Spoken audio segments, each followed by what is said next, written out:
What happens if a situation arises that you were unprepared for? A situation such as a blizzard, a tornado, or being locked down due to a virus. Put yourself in any possible situation that could arise. Now ask yourself, what would you do? Where would you go? What do you need? Are you ready? Because what if tomorrow?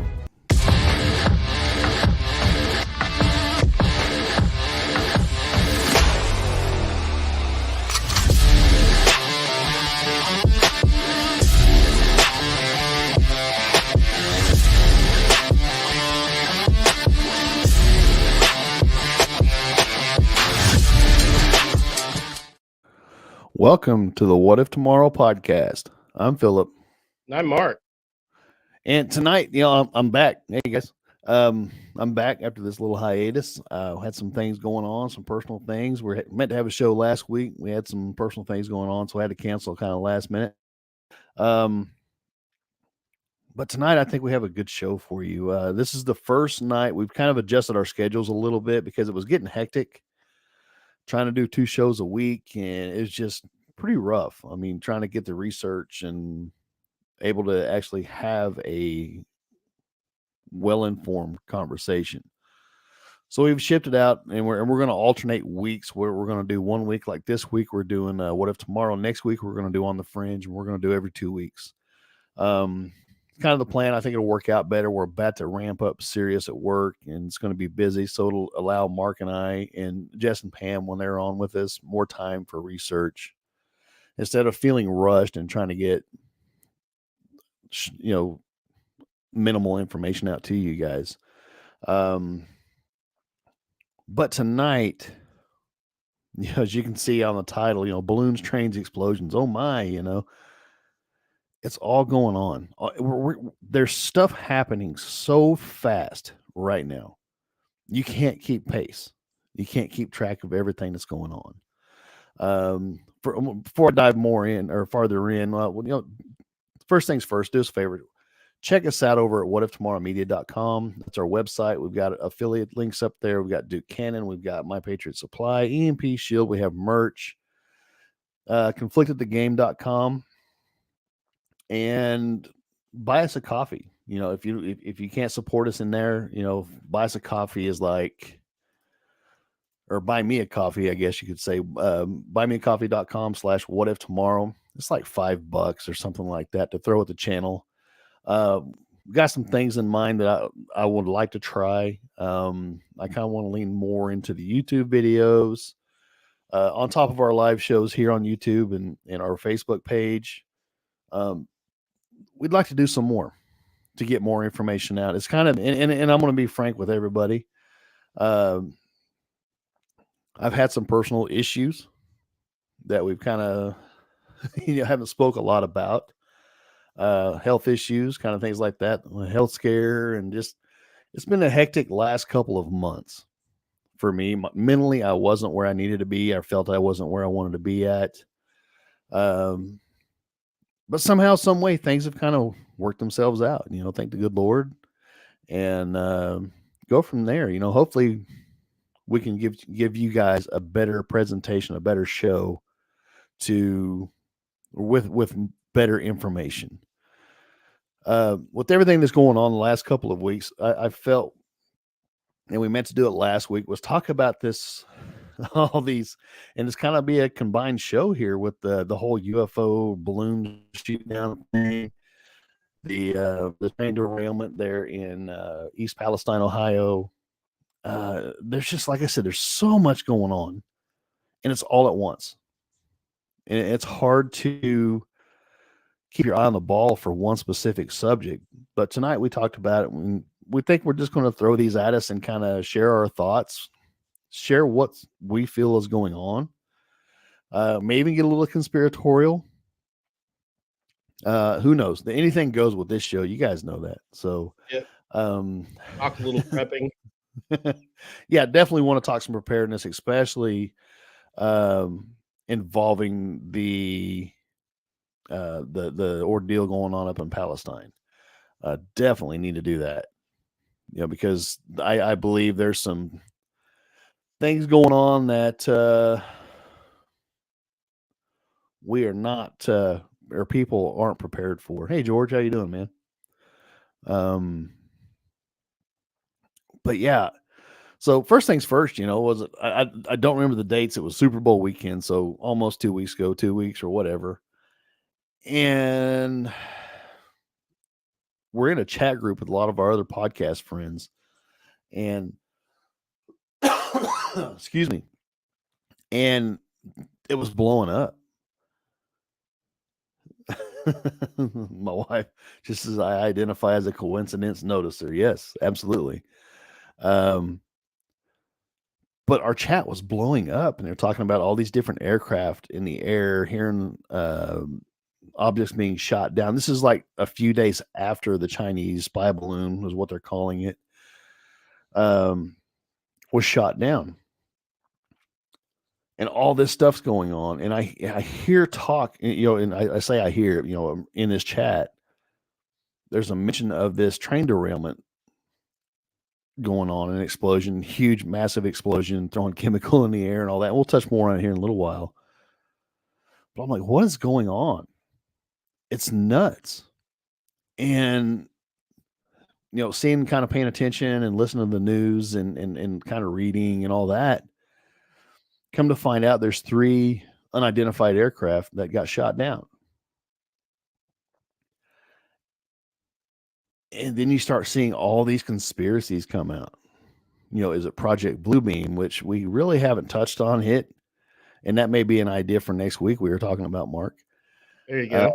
Looking at Project Bluebeam, it's an old project where they use lasers to project whatever they want in the sky. So maybe we touch on that next week, because that's more of the fringe topic and all that, not really preparedness, stuff like that. But with everything going on, I don't think it's coincidence. Not all of it for sure. No, I've said many times. I mean, could it be they're using an event? They're taking advantage of it? Oh, Absolutely. never waste a crisis. Right. Absolutely. Absolutely agree with that.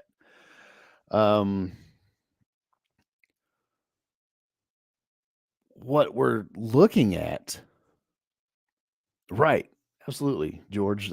George said they're drawing our attention away from what's really going on. Yes, I absolutely agree with that.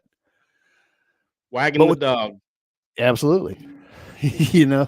But with these UFOs, so-called, I say quote unquote UFOs, because I don't think they were. No, at least one of them wasn't. Is it possible? Yeah, I think so. But when you listen to, and this is kind of going on the fringe, but when you listen to Commander David Fravor and our good friend of the show is Gary Voorhees, which I need to get a hold of him and get him back on and hang out with us. Get Gary back on here. He's fun. These things were maybe moving way too fast. The fighters that Commander Fravor was flying couldn't touch it, couldn't keep up. There's Missiles no wouldn't way. have been able to touch it. Absolutely not. I don't believe now, because I see, I'll share this real quick. Just kind of doing some reading and stuff before the show. And let's see. There we go. The U.S. ended the search for 2 UFOs shot down over Alaska and Canada. Apparently, these things were shot down where they were unreachable anyway. Right. Just conveniently. Kind of my thoughts on the Chinese UFO, or the Chinese balloon as well. I'm not convinced it was the Chinese. I'm really not. Even though the news is telling us that it is and all that, I don't trust them at all. No, and what reason have they given you to trust them? None, but they've given you plenty of reason recently not to. Absolutely. But going into this, I mean, okay, so they're really not reachable where they were shot down at, over Montana, Canada, all that. The balloon being shot off the coast of South Carolina. Just so happens this spy balloon comes across through Alaska. They saw it before it hit our airspace, flies all the way, floats over the United States. It just so happens to get shot down right before it goes into international waters.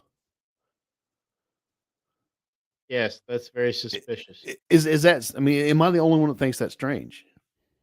And why did they use a multi-million-dollar missile and shoot the payload and make the payload unsalvageable when a single burst from the aircraft's cannon could have popped the balloon and they could have maybe salvaged the payload and got some intel? Very Right. suspicious. Now, see, I read a thing where they were talking about they tried to do that to a balloon years ago, and at that altitude, it basically stayed inflated because the air was so thin. And don't be suspicious. Don't be suspicious. Yeah. Now I'm going to be singing that. Yeah, I Thank know it. you. I tried not to, but it just I happens. know it's now going. I'll have that earworm in my head all night long. Thank you. Uh, but excuse me. But that's what they're saying. You know, if they would have used the gun, that this thing may have went down over Europe or something like that because the altitude wouldn't let it deflate.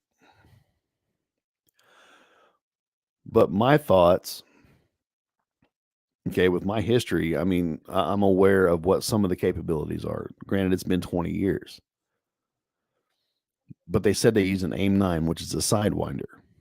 Okay, a Sidewinder is a heat-seeking missile. So you're telling me this balloon was setting off a heat signature?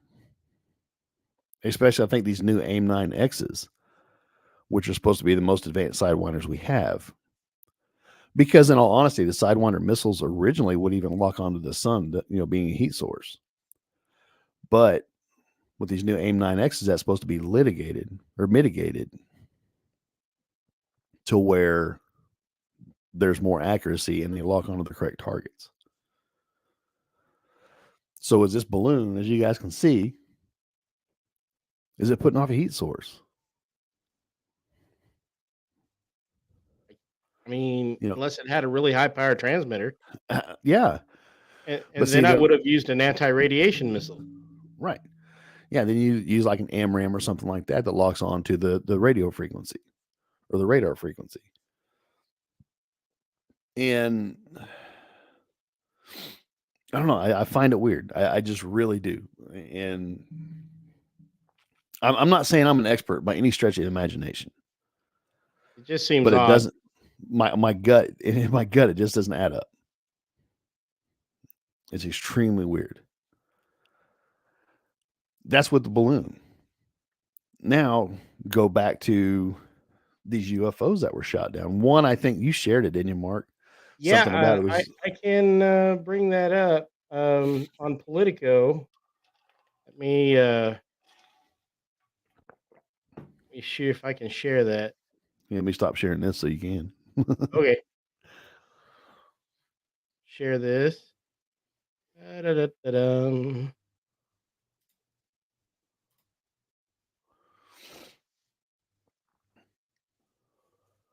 There you go. That could have been one of our balloons. This hobbyist club coincidentally lost track of one of their balloons right after the Air Force went on a shooting spree in the airspace over Canada and Alaska and whatnot. So on Thursday, news surfaced in Illinois. Group in Illinois said one of its balloons had gone missing near Alaska on Saturday, the same day an F-22 shot down an object over Yukon. So its transponder was saying that it was in that airspace, and now all of a sudden it's missing. So I am going to lay about 80% odds that this was a known object, and they just shot it down to look good. Yeah. That's It wouldn't surprise me in the least. it doesn't cost anything. We'll just shoot it down. It's just a bunch of hobbyists. They can buy Right. another one. Yeah. Uh, but I just find it weird that these things were shot down over places where they were irretrievable, and then they call off the search for it. Yeah. And Right. that's why I go quote unquote UFOs. They knew what they were. If they were anything, in my opinion, this is my opinion, my speculation. I'm not convinced that they were even there. Right. I'm one of them, maybe, but Right. because it was convenient. Yeah, George, he said, plus some of these objects were at 40,000 feet. We couldn't do a flyby to identify. Right. All of our fighters have a service ceiling of around 50,000. Yeah. Hell, he could have done a flyby with a 747. Right. The only reason that they say they used the F-22 to shoot down the Chinese spy balloon was because it was higher.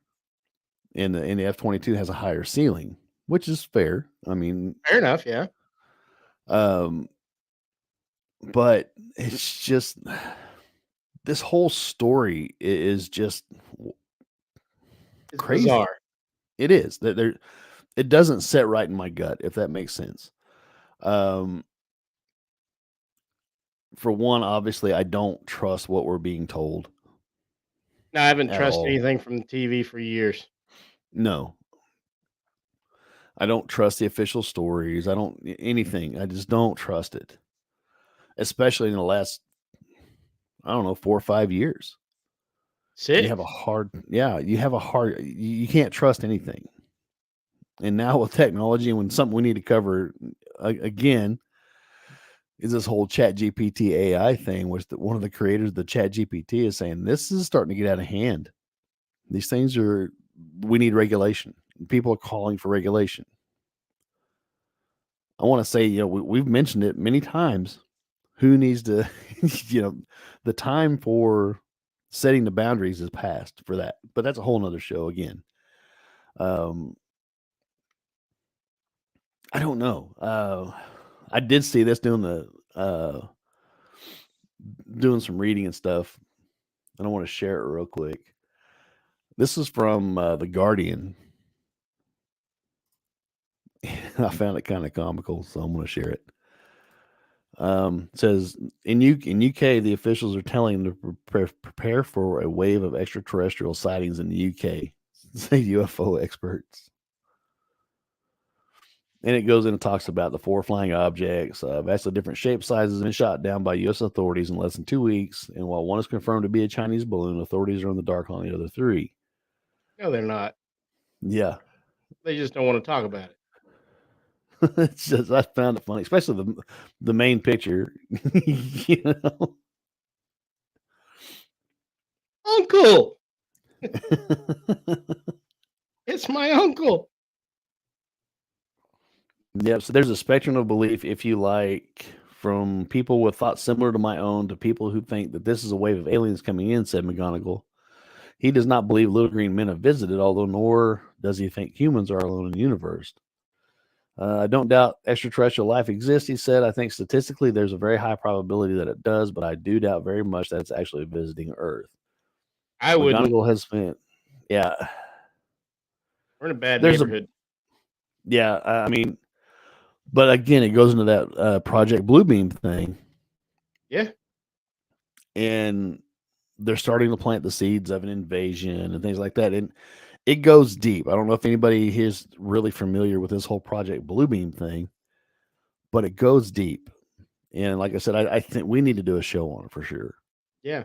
And not to mention all the AI enhanced doctoring that they can do to photos and videos now that even other Right. AIs have trouble detecting and picking out. Right. Right. So, I mean,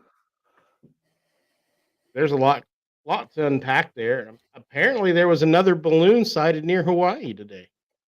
I did see that. So, again, And I think that will lead us into our next What If Tomorrow show. Um, I got some stuff we've talked about before the show that we're working on, and kind of an idea for the next show. And I think it's going to be substantial, but I want to do the research. I want to get the information. That way I feel you guys will be better informed. Um, but moving on, again, while this whole UFO thing, all these airplanes were out flying around chasing things, the train derailed in what was it, East Palestine? Yeah, East Palestine, East Palestine, yeah. Ohio. Was it 5 chemical cars, something like that? 4 Yeah. or 5 spilled, whatever. And the ramifications, some people are saying, is this generation's Chernobyl. Could it be? Sure. I Anything's absolutely, possible. yeah, I absolutely believe this is real. Oh, yeah, this I've wasn't fake. seen so much footage and so many videos of people that have experienced this. You know, dead fish, calm, serene waters. Then they throw a stick in there, and you can just see the chemicals and stuff come up off the floor, and it looks like just an oil slick on these uh, on the top of the water. Seen one video. I don't know if you've seen it, Mark. I need to. I'll see if I can find it. But this lady makes a cup of coffee with this water and puts creamer in it, and the creamer starts to fizz. You know, the coffee starts to fizz. Coffee doesn't fizz. It's not No, carbonate. no, it does not. And Well, I'm not sure which of these 3 wrecks it was. One of them had a big orange cloud, and they listed the chemical, and it was I'm gonna age myself. Back in 1977, a missile silo in Rock, Kansas blew up. I was evacuated from that, and this oxidizer cloud that was released from this wreck was very similar to the oxidizer cloud, released by that missile silo, which dissolved several servicemen, if I recall correctly. There was nothing to recover. Um, it caused respiratory problems. It caused me respiratory problems. I was outside the evacuation zone. And then there was a huge rash of cancer in young people that swept through the town. So, I mean, they can say what they want. Some of these chemicals are pretty damn dangerous. I'm gonna play this little video. We kind of chatted about it before the show. It's phosgene. Well, I want to share this video. This guy posted on Instagram, and actually, one of the guys in the chat, William, you know, he's a good friend of the show. He posted it in the chat, and I want to share this video with you because it talks about phosgene and what it is. Let me get it pulled up here.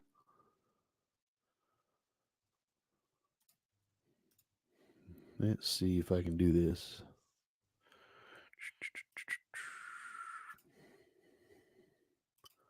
If I can't hear, if you let me know. All right.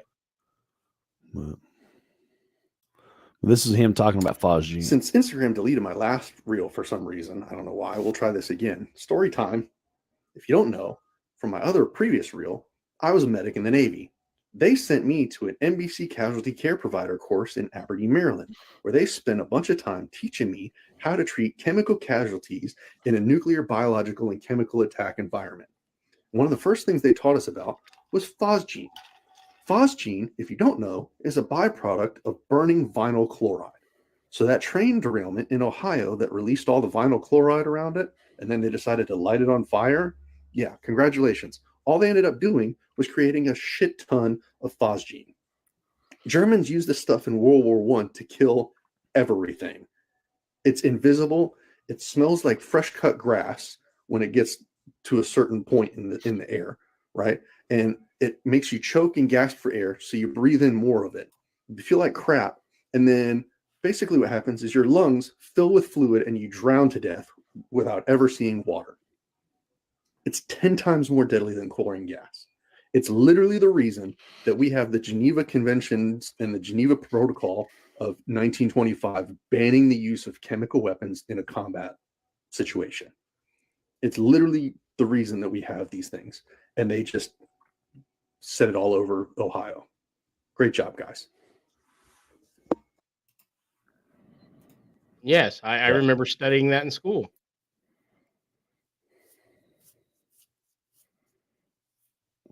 Yeah, phosgene's bad juju. Yeah. But that's what these people are dealing with. I mean, the number, and I'll have to pull it up.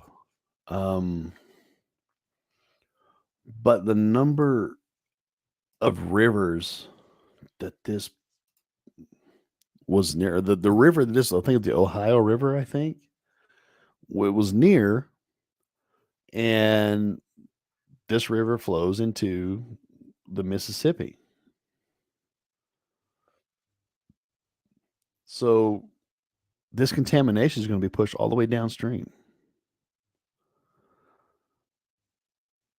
My wife says, "Well, that's not scary at all." Right. Yeah. No, but they obviously don't think so, or they would be making a bigger deal of it. Now, I want to note, and this was pointed out to me by somebody else, they are opening a clinic tomorrow for the residents of that area who are having difficulties. Now, if these chemicals were not the issue, like they're trying to tell us, then they would be telling people to go to your local doctor and get a checkup, blah, blah, blah. No, their response is to, while not making a huge deal about it, opening a clinic. Well, that tells me that they know that there is an issue. And so they're going to open a clinic so it's easier for them to, um, or it's easier for them to guide the narrative. That's that's my take on it. I have a slightly different take from the one I heard, but that's just my conspiracy mind saying that they really want to control the narrative. So if they are running the clinic, they can say whatever they want. Right. I would agree with that. I'm letting this video play through. I'm going to share another video. It's what I was just talking um, about this oil slick. And I'm waiting on it to get. I don't know how to rewind it. I'm I'm not very. technologically challenged these days too, so don't Yeah, worry I'm not about it. very good at the whole Facebook Reels and all that stuff. I used to build Now I computers. know, it's on Facebook, so it's real. But I definitely believe this because I actually saw a news clip from like a local news that where the state representative had come back from Washington, and he did this with a stick. He stirred up the water, and you could see it all float. Okay, I'm going to share this real quick. I think I've seen this one. It's a good one. You probably have. It's on our group. Oh yeah, I did then. Oh, now they're going to let me share it. What the heck? Oh, it's because you're getting too close to the truth, sir. I guess. Oh, there it is. Okay. Here we go. See, the water looks nice and clear. It's muddy. It's a creek, but Wow. you start Look at seeing all all this this oil bottom. slick It's crap. all in the bottom of the creek bed.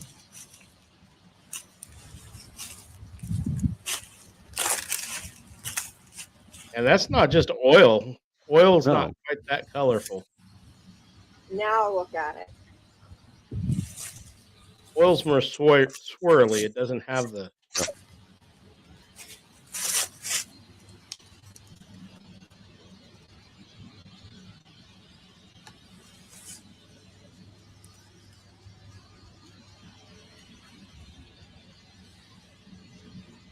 Yeah, it's kind of crazy to think But they about. burned all the chemicals off of there, right? That's what I heard. Yeah. Yeah, it's Chris, she said it's not conspiracy if it's true. This is true, but they're still going to say Yes, oil would have stayed on the surface of the water and not settled on the bottom to come up. right. Absolutely right. But this all comes up, and like I said, in this state representative, he's giving kind of a press conference and stuff like that. He's like, I challenge, if you guys think this is safe, come up here and drink some of this water. Yeah.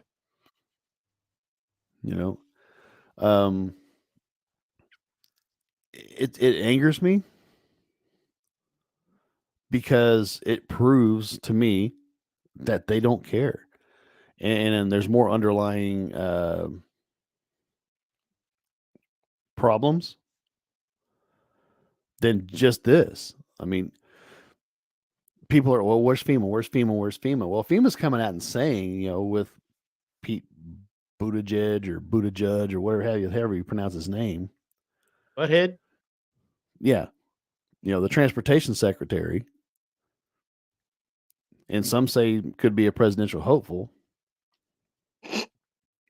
But he's coming out and saying, well, FEMA doesn't have authority over that or doesn't have jurisdiction, basically, because it's not a natural disaster. Do what, Mark?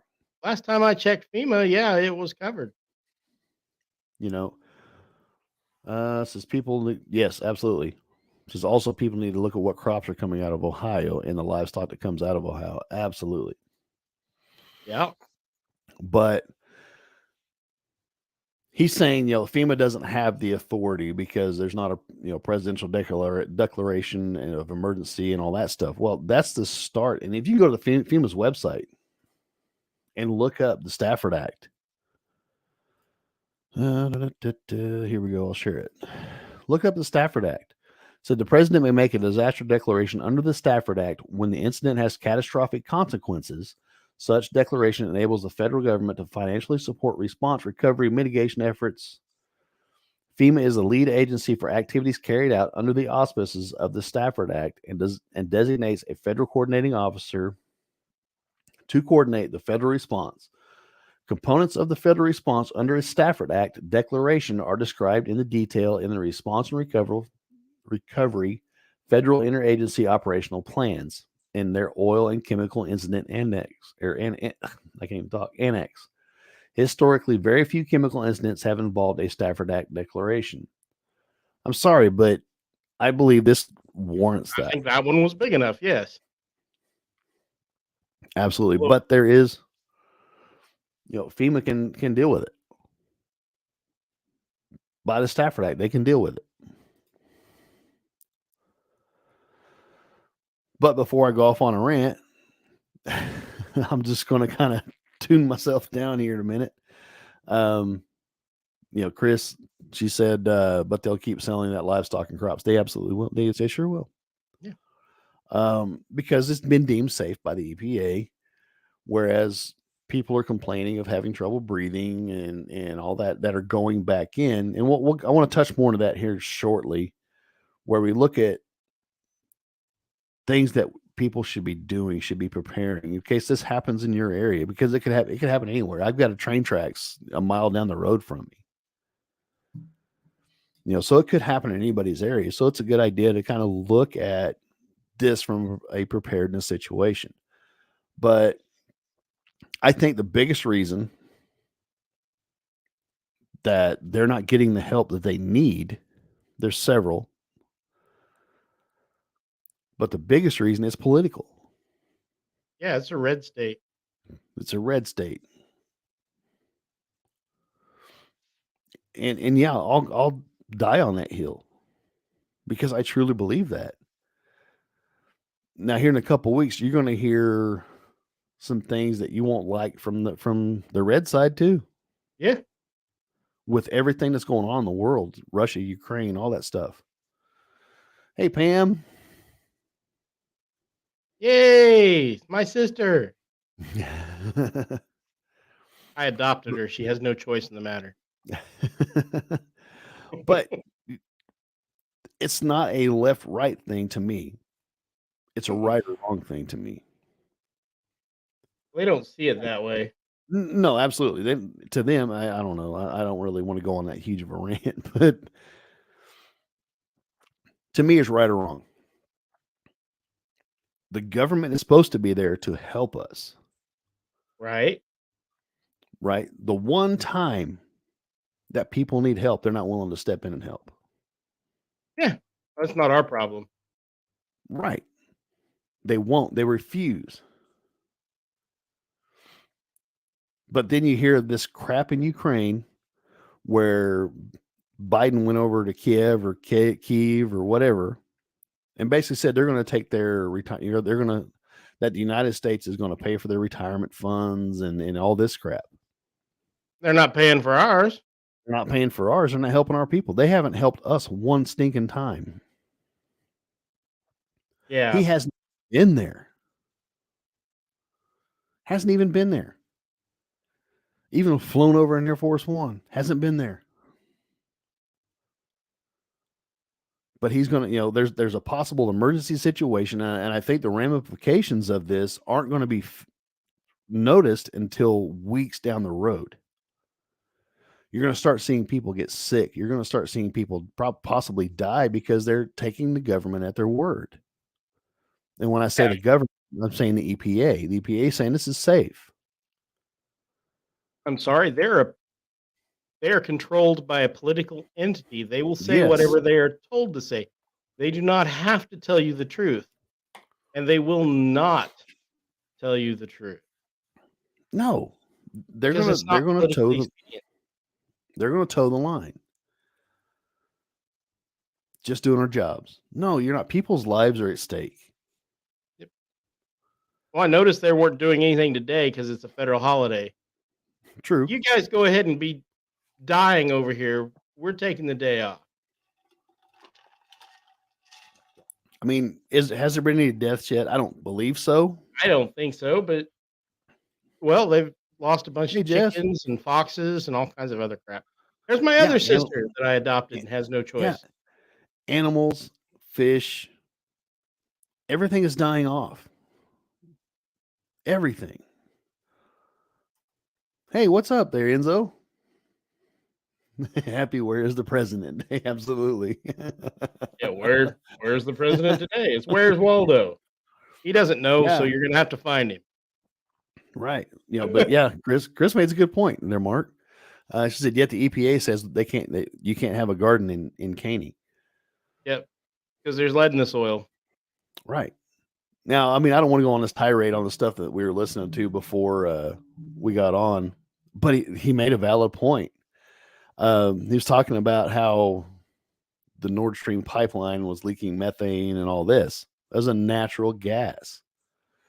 And It bubbles up out of the Bermuda Triangle every day, and tons and tons and tons of it. Yeah. It bubbles up, it goes into the atmosphere, but yet that's the worst gas for our planet. If you've been stuck in a room with me, you'd know it was the worst gas on the planet. But where are all the climate change people at? Where are all the climate people about, talking about this? Is this not a climate catastrophe? No, a true this is climate exactly catastrophe? a climate catastrophe. Man-made chemicals, they're not good. I'm just going to give you, I mean, this is kind of a corny map. I'm not going to lie. But if you look at it, share screen. But if you look at this one, right? There's the Ohio River. Right. Okay. It feeds the Mississippi. Yeah. It goes out into the Gulf. Goes to the Gulf. How many millions of people are going to be affected? I mean, yeah. I mean, that's a lot of chemicals. And fish kills, shellfish. There's lots of commercial fishing out there in the Gulf. How many people are going to be exposed to this across the country? Tons. Yeah, I mean, like I said, I don't think the ramifications of this are going to be felt for weeks, if not months. Some of them are going to be felt for years. Right. I mean, what's the long-term impact? You're wiping out total ecosystems. Yeah. So what is going to be the impact? Not to mention, not just, I'm not talking about just animals and waterways, but I watched the thing today by a person, or by a Patriot nurse. I don't know if you guys are familiar with her. I would highly recommend watching her. Illinois River come from Mississippi. I'm not sure. Mark, can you look that up real quick? I will do that. But I was watching the Patriot Nurse. She's like in the big time prepper. I've watched her for years. She's excellent videos, very informative. I would highly recommend her. She's a big Second Amendment person. I mean, she's huge in this space. But she said she got in contact with an actual chemist. Said some of these chemicals that were on this train that are contaminating the waterways cannot be filtered out.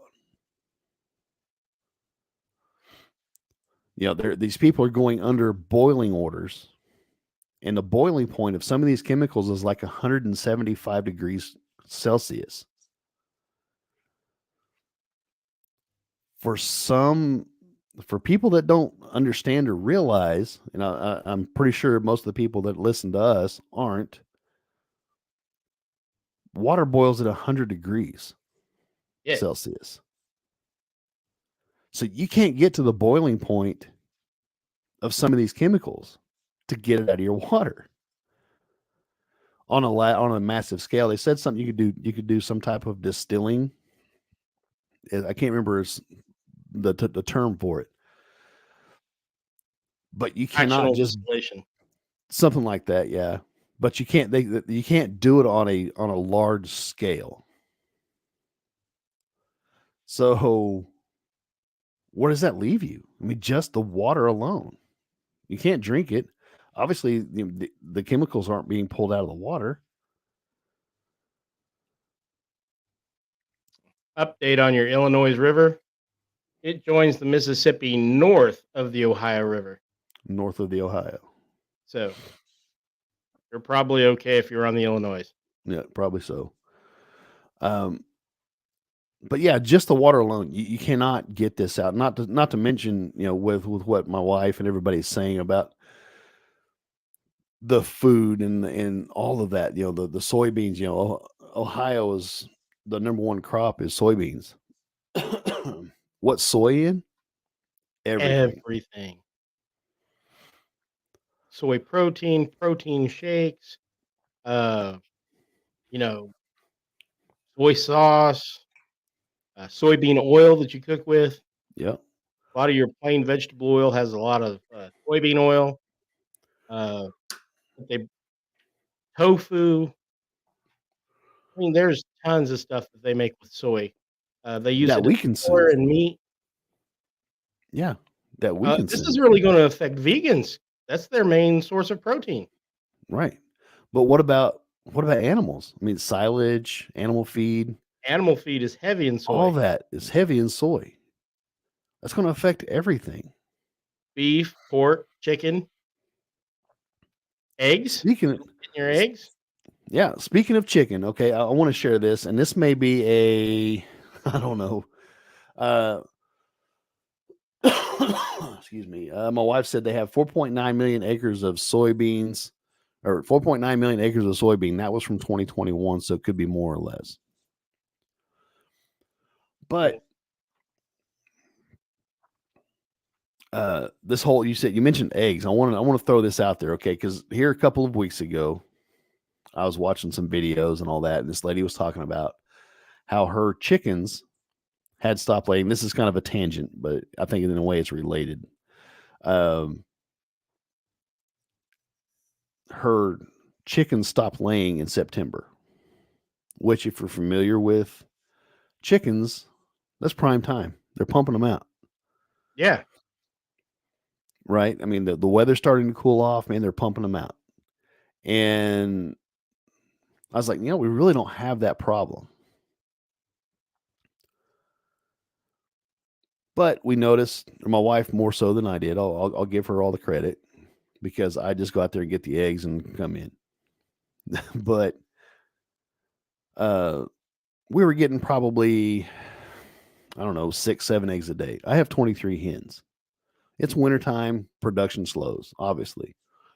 But my wife noticed that when we had our supplement block, it has other grains and mealworms, things like that in it.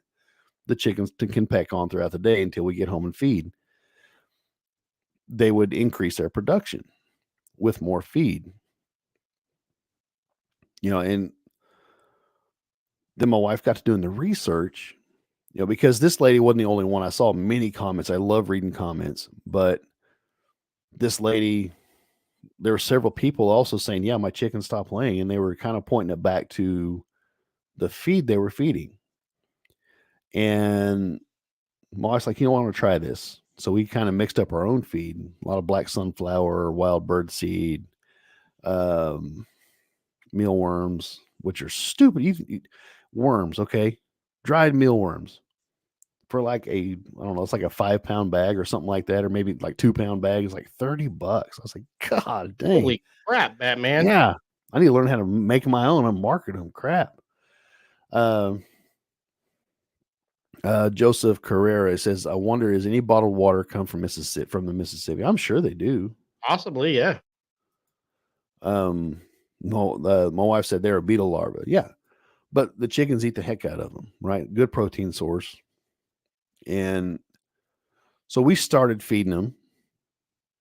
My wife mixed the feed up, and we started feeding them the same amount of feed we would feed, because we would mix scratch, which is like Milo and corn and several grains, and crumbles, layer crumbles, which are higher in calcium. And when we changed the feed, we doubled our production.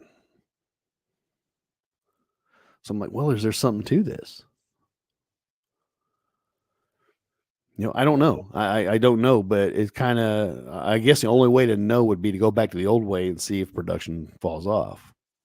Chickens thrive on kitchen scraps. Right. But anyway, I'm going to bring this back around, because now it's time to really think preparedness. All right, at springtime, or coming into springtime, we've got activity going on here. As a matter of fact, my wife and I are starting a YouTube channel called The Night Acres. Make sure you look The Night Acres. We haven't got our first video up yet, but I'll share it over on our group. And look it up on Facebook. I'm just giving you a shameless plug here, but look up on Facebook too. She's got a group set up on Facebook, and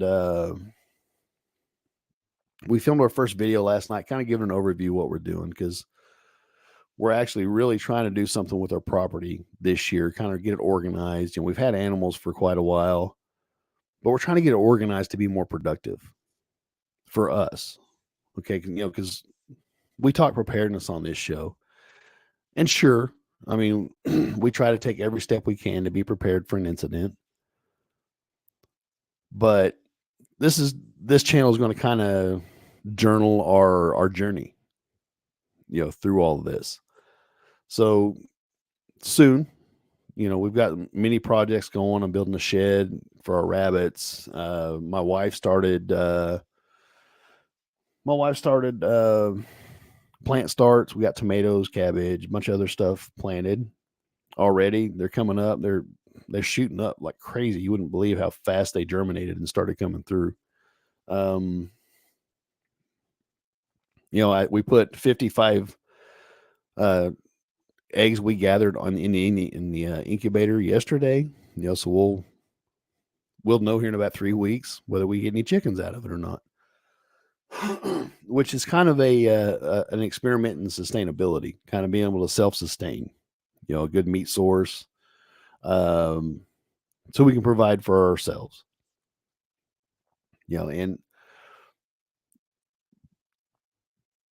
But this kind of plays in to where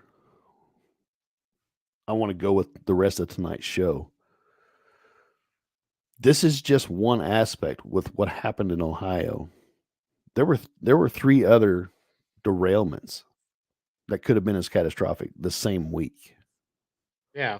I'm not being conspiratorial. We know these things happen. Part of me wonders, honestly, I mean, you guys know how my mind works. Part of me is wondering, maybe, I don't know.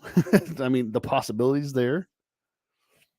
I think it's unlikely that it's all on purpose, but I mean, if we start seeing a sudden rash of them, for weeks on end, like the food processing plant fires that we had, right? then that gets highly suspicious. But 3 in a week, that's not unheard of. It's happened before. Yeah. And the infrastructure, I get it. There's probably not as good as it should be. And, No, and it's okay, not maintained as well as it should I be. mean, I'll play the devil's advocate. I mean, I don't mind doing that, but let's see. Pam, she said, and there was a pipe bomb on or near the tracks behind a church in Pittsburgh. Pittsburgh's like 60 miles from us, something like that. College town over there by the Missouri line. But for things that you need to pay attention to, the food situation, everybody knows eggs are crazy right now. I went yesterday and picked up a few groceries, and eggs are outrageous. Yeah.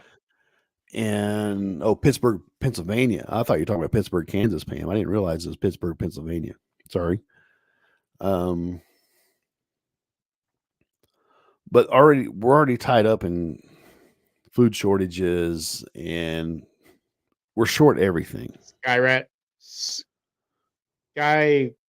high prices in the grocery store.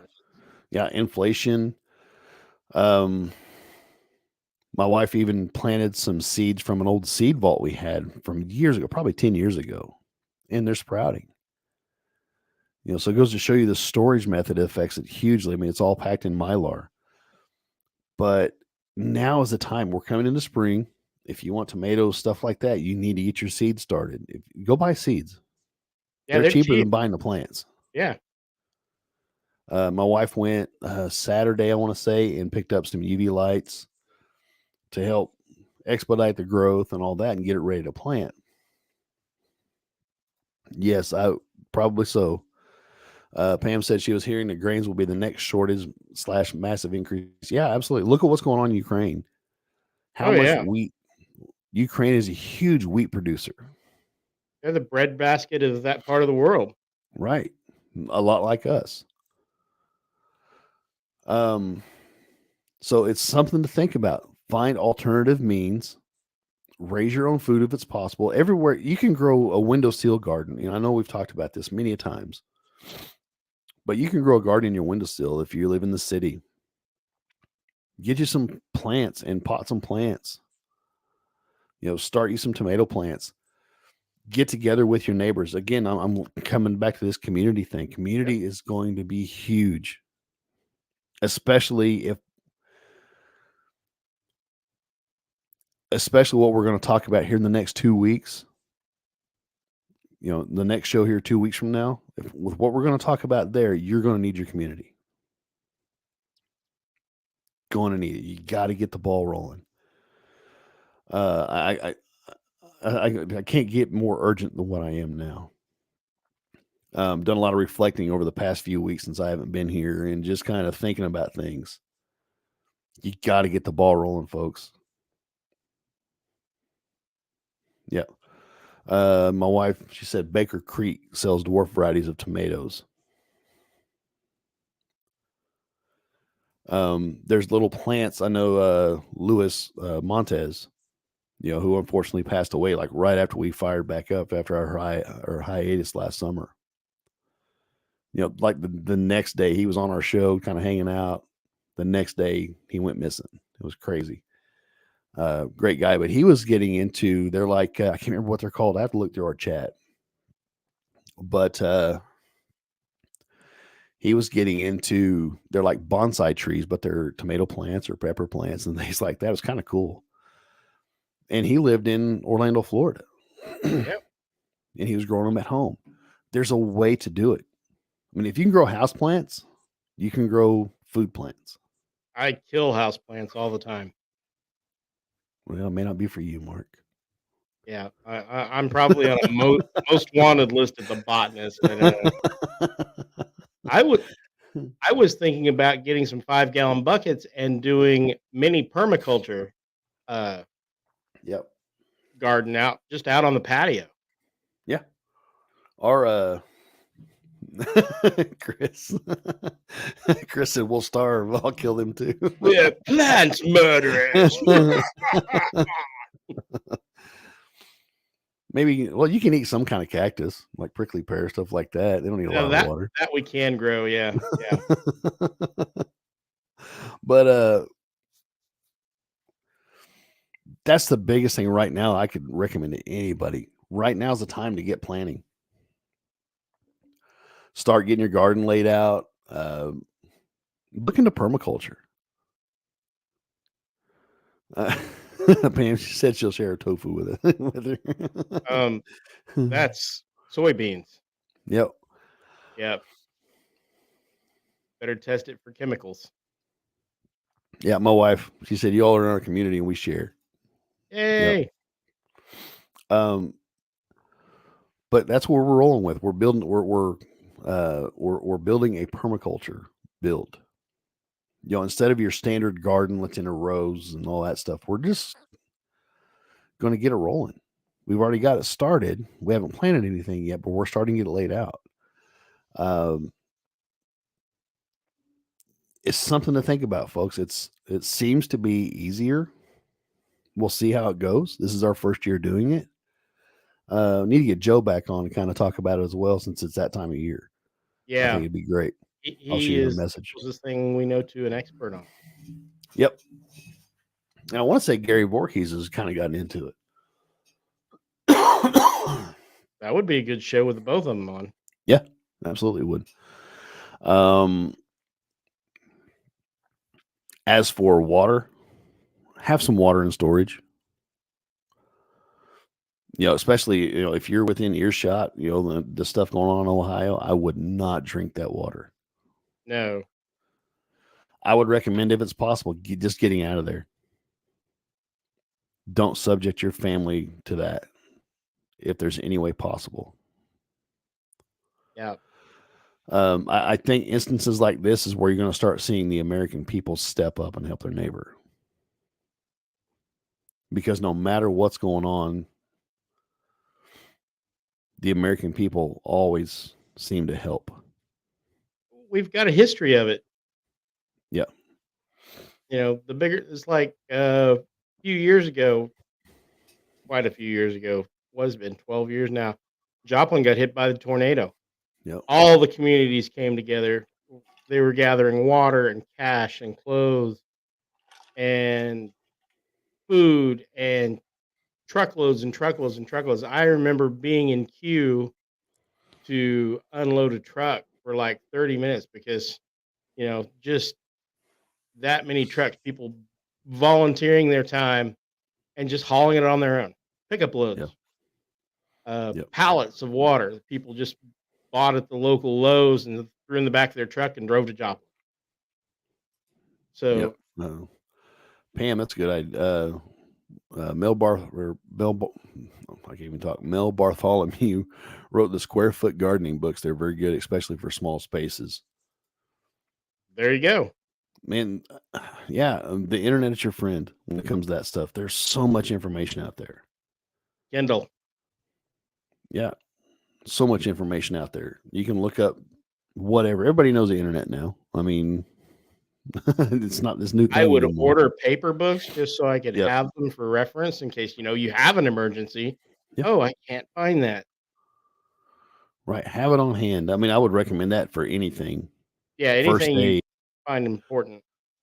We've got many different books, like on there's one I think called Back to the Basics or something like that. It kind of takes you back to the pioneer days on how they built shelters and smokehouses and skinned animals and dug wells and built houses. I mean, it's pretty in depth. It's a cool book. Yeah, that's the two biggest things I could recommend to anybody right now. Yeah, I mean, water preparedness has saved my bacon a couple times. I live in they ought to change the name of my town, but it's already taken. Uh, we have water emergencies on a regular basis. I keep 3 to 5 gallon buckets or 5 gallon water bottles filled with potable water all the time. I'm looking at buying at least one, possibly two 55-gallon potable water barrels to keep in my garage just for this stuff. And I really I really don't think that even if I didn't live in a town that was constantly having water problems, not through anybody's fault right now. I mean, this is something that took decades and decades in the making. It's not anybody's fault right now. But even if I didn't live in a town where that was pretty much a certitude it would happen at least once a year, I think I would still do it because, you've got to have water. I grew up in a Yep. farm. We'd lose the well. Yeah. We'd be days without water. Yep. Pam said, I do too, Mark. She said, I have a few of the straws that will filter water in emergency too. Yeah. Life straws are amazing. I got a 10,000 gallon water filter in my bag in here. I'm probably going to get a couple more. But unfortunately, like with what's going on in Ohio, even a big Berkey can't filter out the contaminant of that water. No, you got to have it stored ahead of time. Yeah, absolutely, you do. Something to think about. I mean, I know we got ours at Atwood's. I don't know if like a Tractor Supply would have them on hand. Atwood's has become my favorite store when it comes to like agricultural stuff. So if there's an Atwood's in your area, definitely recommend it. But we bought, I want to say they're like 50-gallon drums for potable water, and they have a little turn valve on there for like a water hose or something like that. And that's what I've got my chickens tied into as an automatic watering system. And they're food safe. They're safe to put water in. I mean, you could go in and wash it out or whatever you needed to do, but they've never had chemicals and stuff in them. They're rain barrels basically, so you could technically put like a screen, like something you would put over your window. Yeah, food grade. That's what I'm looking for. My wife, she put on there.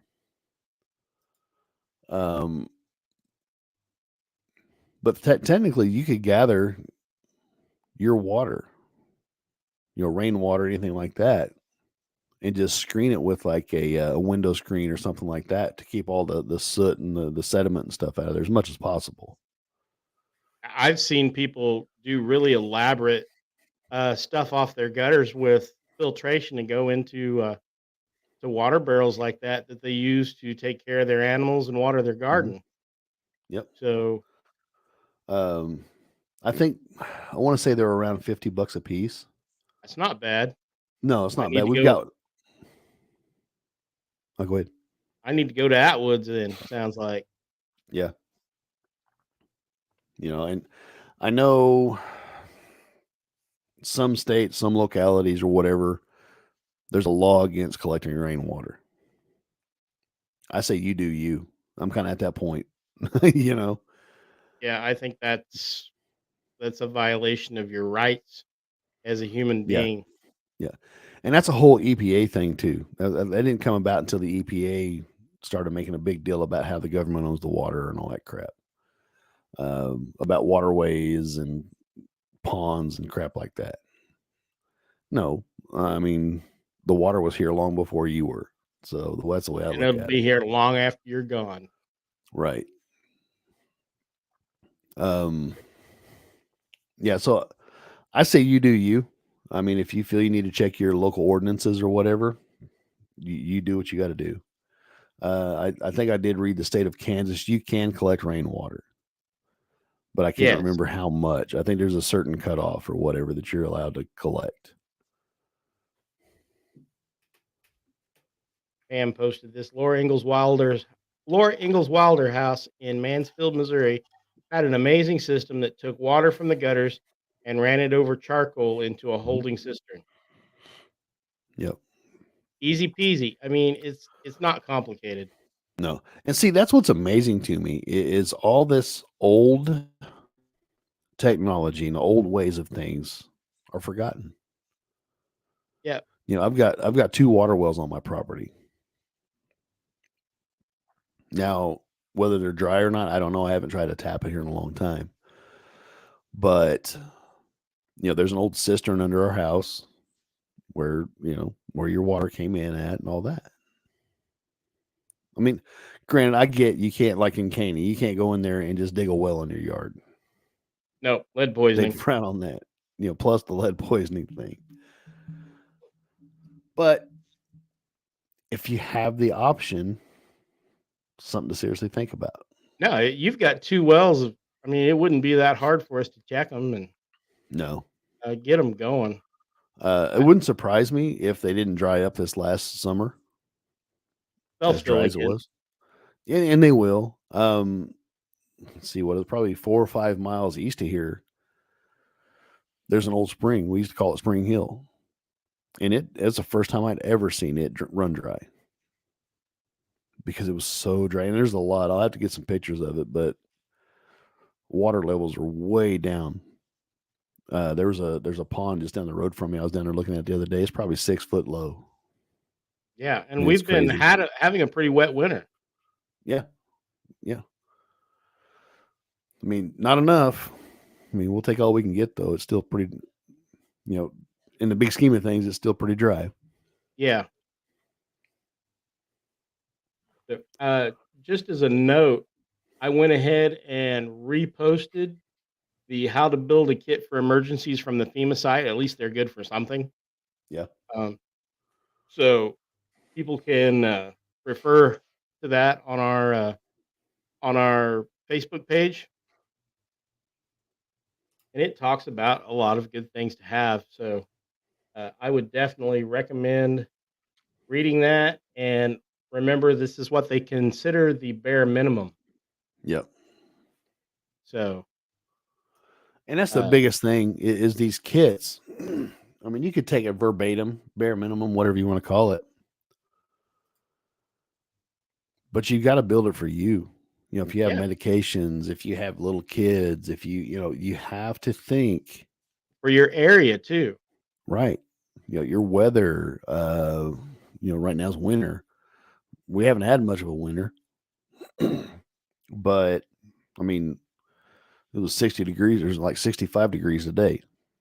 Right. Middle of But a few February is weeks almost ago, unheard of. a few weeks ago, we had, 40-degree below wind chill, 50-degree Yeah. below wind chill. Broke all the water lines at work. I mean, yeah. yeah, it was That's a bad big deal. Yeah, in an upstairs office, there was like 4 to 6 inches of water on the floor. Yeah, and that and the elevator too. The elevator, did they finally get that working? I think it works, but I don't think they're letting anybody use it right now. Yeah, I think because I've seen the cleaning lady using it. okay. So, Yeah, it trashed the place. I was like, oh, that's bad. yep. But with the company we work for, they turned it into insurance, and it was going to cost less than the deductible, but the deductible was like $1 million or something like that. So it's like, now we'll just pay for it. Yep. So, but one of the things I did notice in the FEMA kit was plastic sheeting, so you can create a semi-airtight room in your house. Hang plastic over the windows, make a plastic airlock in the hall. Yep. I mean, so that would have been something that you could have done in Ohio. Pick Yeah. one room in your house and make it the chemical-free room. Yeah. In my house, I would probably have just done the back 2 bedrooms and put the airlock in the hallway so you could get into the bathroom and shower off and then exit the bathroom and Right. go to your safe. And keep that in mind for our next topic we're going to be talking about here in a couple of weeks. So, yeah, That's yeah. going to be a huge thing. Yeah, the biggest takeaway from this Ohio thing, preparedness wise, is water and growing your own food. That's what's going to affect everybody. For Yeah, one, the and prices, and yeah. 2, where that food's been. You know where that food's coming from. Yeah. Because they're not going to mark on the package, well, this came from Ohio. It might be contaminated. Right. They're not going to post that. They're not going to have it anywhere on that package. You know that. Locally source your food if it's possible. At least if your locality is a safe locality to source your food from. Right. Um, but yeah, I don't. That's kind of sums it up for me. Is Yeah. locally, if it's possible, locally source it. For one, you're helping a small business. Two, grow your food. That way, you know what chemicals are on there. My wife, and if she's still listening, she's been looking into a lot of the fertilizers that are being used. And since the 70s, I want to say, correct me if I'm wrong, if she's listening, I hope. It's basically, I can't remember what they call it. I don't know, my mind draws a blank now. But it's basically human sourced fertilizer using human waste I as mean, fertilizer. that's not uncommon through the centuries. No, but there's also health effects caused by it. That's true. That's true. So again, looking at your food, I mean, obviously homegrown is best, or we're going to be coming to times of farmer markets. Hit the farmer markets up. Yeah. I'm looking forward to that. I could use some fresh vegetables. Fresh produce, all that. Oh yeah, biosolids. She said, "Oh yeah, it's so gross." Biosolids. Yeah, You what they got a call it. lot of biosolids there at your house. You're raising rabbits and chickens. You shouldn't have to Right. worry about fertilizer. Oh no, we don't I have think to. I you mean, got it covered. we've got a good little fertilizer factory rolling right now. And but they're safer. It's safer than human waste. Yeah, it's Where it comes processed from. Yeah, through a critter. you know, with rabbits, you just throw it on. You just throw it in the ground. You don't have to compost anything like that. Now our chickens, we will have to Yeah, because it's a little strong. because it is hot. But yeah, rabbits. Like last year when we planted, I mean, our garden didn't do great because of the heat. Um, but we threw it right in the ground. Tilled it up and all that good stuff. But this Oh yeah, year, it's conveniently pelletized for you. absolutely it is, and it's great. Just when we're starting to get our rows and stuff ready for our permaculture build. We're laying down cardboard, then straw, then we're mixing in rabbit manure, and we just go over, get a shovel because they're piled up underneath their hutches. The ones that I have outside, and you scoop it up, throw it in a bucket, go out and scatter it on your straw, kind of mix it in there, put another layer and all that good stuff on there. Bam, you're ready to go. Yeah. You're ready to plant. So it's pretty cool. It's pretty easy. So we'll keep you posted on how it does. I may But hit you up for some for my yeah, permaculture buckets. trust me, we got plenty. They make I something saw every the day. other day. You do have plenty. There's no doubt. They make them every day. So yeah, while we're mixing, we just took the bucket they were putting it in and put it up under one of the hutches, and he's got it about almost full. He's back, crapped about 5 gallons. So, You need to make you a funnel underneath the deal so that it funnels into a bucket. I don't need to. It's just right under where because rabbits only go on one spot. When they Well, find their spot, that's where they go. So we put it under there. He's back got it full. So, there you go. yeah, works How great. convenient, sir. How convenient. Yeah. I got a little fertilizer factory and we've got our compost going. And I want to get a worm farm going and just all sorts of things. So we'll keep you posted on how that goes. And again, that'll probably be more on my wife and I's channel. Again, the Night Acres. You'll have to do a YouTube search for that. Like I said, when we get our first video up, I'll post it up on our group. And you'll kind of see our struggles and our triumphs, and you can make fun of us, offer advice, whatever, kind of like what we do here. If you don't like what we say, you can throw bones at us. We don't care. So, I saw a but sign the other day I almost bought for us. It says, if something we do here offends you, please let us know. We could use a good laugh. yeah, exactly. I don't care, whatever. But man, I don't have a lot more for this evening. I think No, we I covered really up pretty don't. well. So I hope that we have brought some pithy things to your attention and giving you some food for thought. I will leave you on the thought: water, water, water, water. Yes, Store absolutely. it up.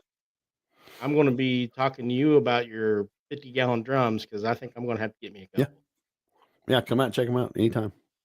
All right. So, but with that being said, folks, well, thanks again for hanging out. Thanks for joining us in the chat. We love being in the chat and love interacting with everybody. It just makes the show that much better. Yeah. You It's know, everybody's show. Yeah, it is. It's everybody. This show is for you. It's not for us. We do this every day at work. So, but yeah, On our hopefully break you guys. time, boss. On our break Yeah, time. yeah, that's it. Yeah. Yeah. Hey, thanks, Enzo. Thanks, Pam. But yeah, I mean, it's fun, but again, this is your guys' show. If you want to hear something, by all means, shoot us a message over on the Facebook group or email us. What if tomorrow pc@gmail.com. I don't check it as much as I used to, but I do We from will time get to it. time. And so yeah, if you got suggestions for shows or whatever, by all means. I mean, like I said, this is your show. We're just the mouthpieces, I guess. Good, bad, and ugly.